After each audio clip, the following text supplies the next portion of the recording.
share with you on Sunday and on New Year about many astronomical events, or we call the celestial body in the heavenly, the things that happen, and all of these things point to the time and signify and tell and predict and reveal that there is a king to be born in the Jewish community. That's very clear. Now, in the 7 BC, we see that in the 7 BC, there was 3 times of the Jupiter and the Saturn conjunction. And this is a very rare. It's happened 3 times. And the Babylonian, the Parthian, and the Persian Empire, the astronomers or the royal astronomer of this empire all record about this event. And they all come to the conclusion. Why they come to this conclusion?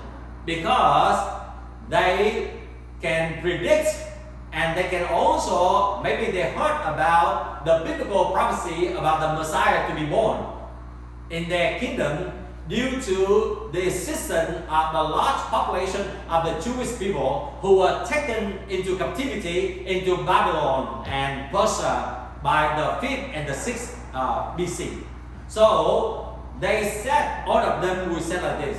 For 3 times, all of these astronomers will also predict the birth of a new Jewish king.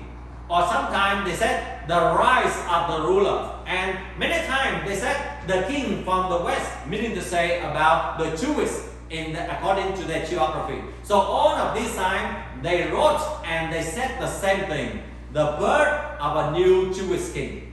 Now, as I shared to you that this happened earlier than the time before the Magi travel, so that they could understand what does it mean and they could make the preparation. Now on the 5th BC in China, there was a period of the guest star, and the Chinese ancient astronomer explained and said that this star destined someone to be great. That is their explanation. They are talking about the changing epoch, a new era.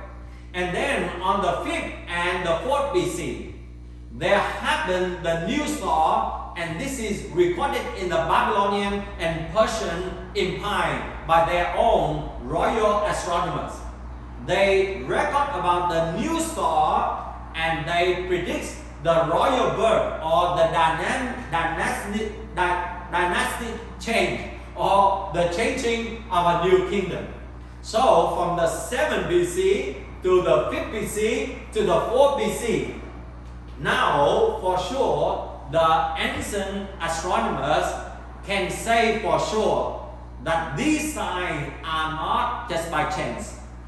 All of these conjunction, all of the appearance of this unique star, they draw it. I don't put it there, but you can go on the Google or ChatGPT and you can look on the appearance of this star. This conjunction is a little bit weird, and that's why it can tell something special about the coming king. And now on the 3rd BC and also on the 2nd BC, there was a conjunction of the Jupiter and the Venus. Now, the reason why that you can see again the Jupiter, the Saturn, and the Venus. Saturn is closely associated with the Jewish kingdom in those days. Okay? And when we talk about the Jupiter, according to them, it talk about the royal and it talking about the divinity. When they talk about the Venus, it talk about the morning star. Now, you and I can easily understand who is that morning star referred to. The morning star referred to here for sure, that is about the Messiah or the Lord Jesus Christ.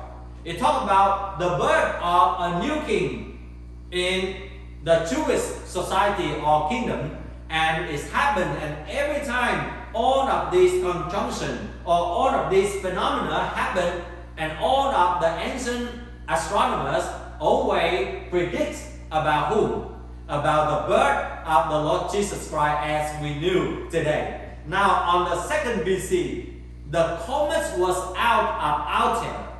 Now Altair in the Chinese astronomy in those days, they explain it is the new epoch, but it's also the perfect sacrifice.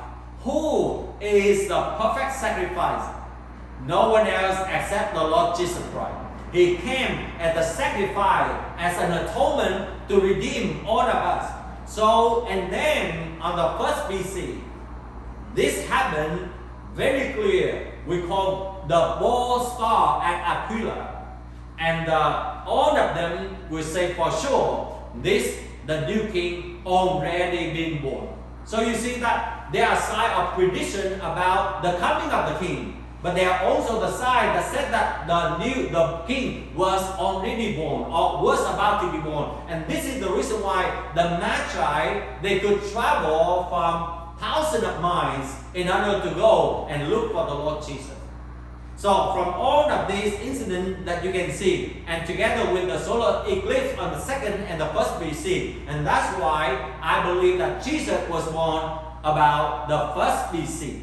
And that is also go in line with the dividing of the history of humankind, what we call BC and AD. Okay. Both Matthew and Luke recorded that King Herod was still alive, and they say that Jesus was born in Bethlehem in Judea. So the time right now we can say around that one. So many people said about from 5th to 1 BC. But from my evidence here, that I can say that Jesus was born around the 2nd or the 1st BC.